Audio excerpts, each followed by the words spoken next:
स्वामी जी, ये एपिसोड्स में मुमुक्षुओं के लिए, महात्माओं के लिए ज्ञान प्रश्नों के रूप में प्रस्तुत करना चाहता हूँ। आप कहते हैं कि जो हमारा उद्धार है, कल्याण है, मोक्ष की प्राप्ति है, वो ज्ञान दर्शन की शुद्धता से होती है। यानी ज्ञान दर्शन शुद्ध होने चाहिए, भाव शुद्ध होने चाहिए, तभी मोक्ष के लायक और सहायक जो है कॉज पढ़ते हैं। तो ज्ञान दर्शन की शुद्धता, स्थिरता के लिए जो है हमें जो क्या उपाय करने चाहिए ताकि कि हर समय जो है हमारा दृष्टिकोण वही बना रहे और हमको प्रकृति भी अपनी ओर खींचती रहेगी, लेकिन हमको वेद विज्ञान करना आना चाहिए, प्रकृति को डाइवोर्स करना आना चाहिए, प्रकृति को भूलते रहना चाहिए, प्रकृति की उपेक्षा करने का हमको आना चाहिए। प्रकृति को अलग रखेंगे तभी हम जो उस ओर बढ़ जाएंगे, क्योंकि प्रकृति खींचती रहती है और वही जब साथ मिलाती है तो वही विज्ञान है, वो अज्ञान बन जाता है। तो स्वामी जी, हमारा सम्यक ज्ञान, सम्यक दर्शन जो है शुद्ध होता रहे, तो किस तरीके से जो है हम शुद्धता को प्राप्त कर सकते हैं। और आप कहते हैं कि डेवलपमेंट कहलाता है, मैंने दोनों प्रश्न साथ कर रहा हूँ। डेवलपमेंट कहलाता है, मैं कहता हूँ कि मेरा डेवलपमेंट अच्छा हो गया है, तो वो मेरे इस जीवन जो प्रकृति का जीवन है उसमें लोगों को दिखना चाहिए, तब जो है मैं समझ सकता हूँ कि मेरा वास्तव में मैच्योरिटी की ओर बढ़ रहा हूँ।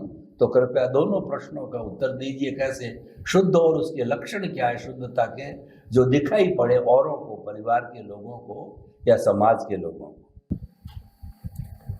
सबसे बड़ी बात यह है कि इंद्रिय ज्ञान और बौद्धिक ज्ञान, ये ज्ञान से, मूल आत्मा के ज्ञान से कोई कनेक्शन नहीं है, क्योंकि हमारा अभ्यास इंद्रिय ज्ञान और बौद्धिक ज्ञान से जुड़ा हुआ है। इसीलिए हम डायरेक्ट या इनडायरेक्ट प्रकृति के साथ ही जुड़े हैं। इसीलिए प्रकृति से मुक्त होने का ज्ञान होने के बावजूद भी वास्तव में मुक्तता की अनुभूति नहीं कर सकते हैं। तो ये हमारे समझने की कमी है, और कमी की वजह ये है, हमको लगता है अनुभूति, ज्ञान, प्रकाश जो भी हमको मिलेगा वो बाहर के संजोगों से मिलेगा, बाहर की मेहनत से मिलेगा, ऐसा हम मानते हैं। वास्तव में ऐसा नहीं है। खुद की अनुभूति के लिए ये बाह्य जीवन के साथ जुड़ा हुआ अभिप्राय वो हमको बाधक होता है। इसीलिए अध्यात्म विज्ञान ने स्पष्ट बताया है, आपके मन, वचन, काया के जीवन को आप कुदरती रचना देखते हैं और दूसरे के मन, वचन, काया के जीवन को कुदरती रचना देखते हैं। इससे ज्यादा आगे बढ़ने की आवश्यकता नहीं। मगर क्योंकि आप पुराने अभ्यास के वश प्रकृति में आगे बढ़ जाते हैं और फिर पजल खड़ा होता है।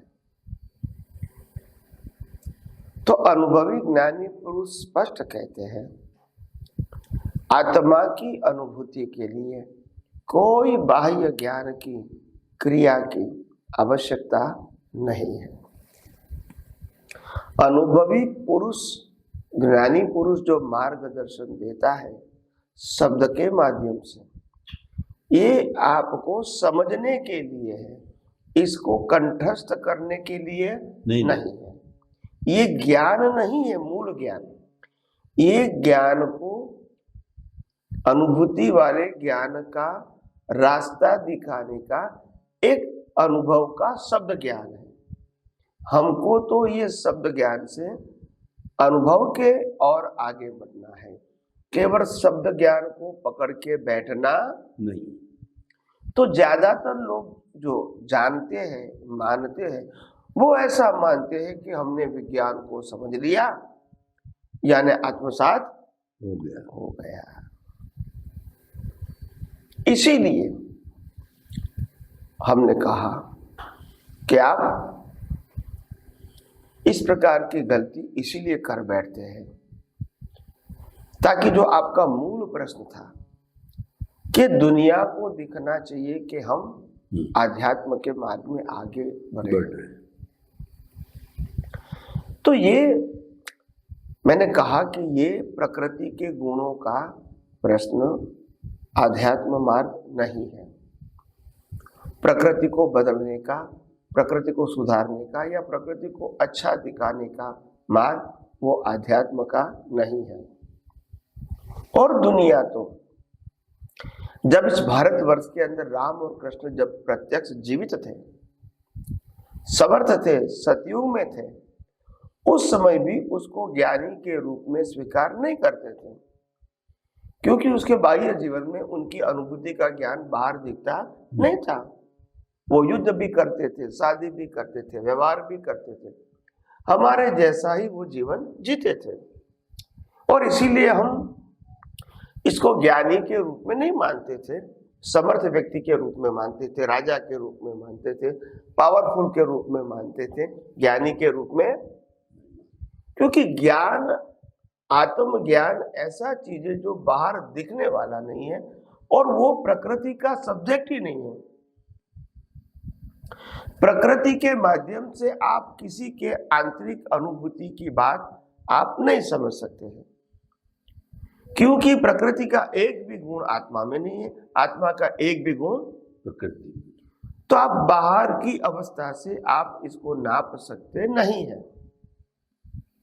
मगर एक सिद्धांत ऐसा भी है, कुदरत का कानून, कि अगर आप ज्ञानी हैं, अनुभवी है, वो अच्छी बात है। मगर अगर आपको आपका विज्ञान दुनिया के सामने पेश करना है, दुनिया के लोगों को बताना है, वेल विशर, तो फिर आपकी प्रकृति भी कम से कम लोगों को नुकसान करने वाली नहीं होनी चाहिए। तो कहने का मतलब खुद का कल्याण करना है, इसमें प्रकृति अच्छी या बुरी लेकर आए हैं वो कोई इम्पोर्टेंट नहीं है।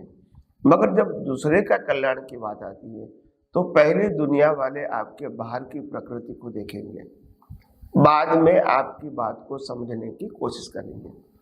तो इसीलिए हमने आध्यात्म विज्ञान में स्पष्ट बताया है, खुद का कल्याण करने के लिए प्रकृति कैसी है कैसी नहीं वो इम्पोर्टेंट नहीं है। मगर जब जगत कल्याण की भावना होती है तो आपका मन वचन काया का उदय कर्म भी अच्छा होना चाहिए। कम से कम लोग फरियाद करें ऐसा कैरेक्टर वाला नहीं होना चाहिए। तो ये बहुत इम्पोर्टेंट बात है।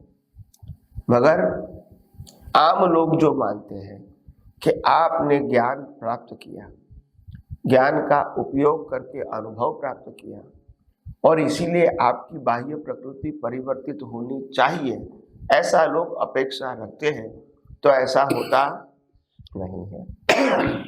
और इसीलिए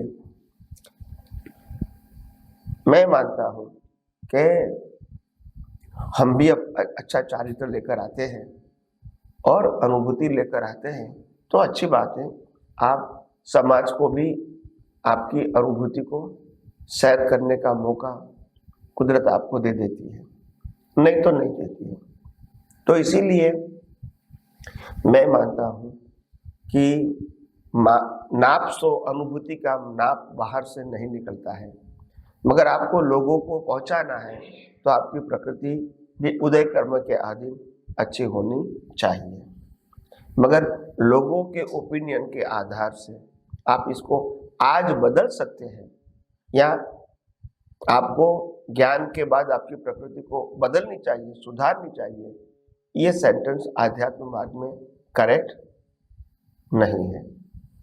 तो इसीलिए आइए हम सब आगे भी आध्यात्म विज्ञान के बारे में और ज्यादा बात करते रहेंगे। स्वामी जी आपका बहुत बहुत धन्यवाद कि प्रकृति तो उदय और प्रारब्ध के अधीन है और उसका नियंत्रण जो है वो कुदरत के हाथ में है और वो अपने अपने तरीके से चलती रहेगी। इसका जो है हमारे आत्म कल्याण के लिए, आत्म उत्थान के लिए, ज्ञान दर्शन को स्थिर करने के लिए, डेवलपमेंट करने के लिए इसका कोई संबंध, कोई कनेक्शन नहीं है।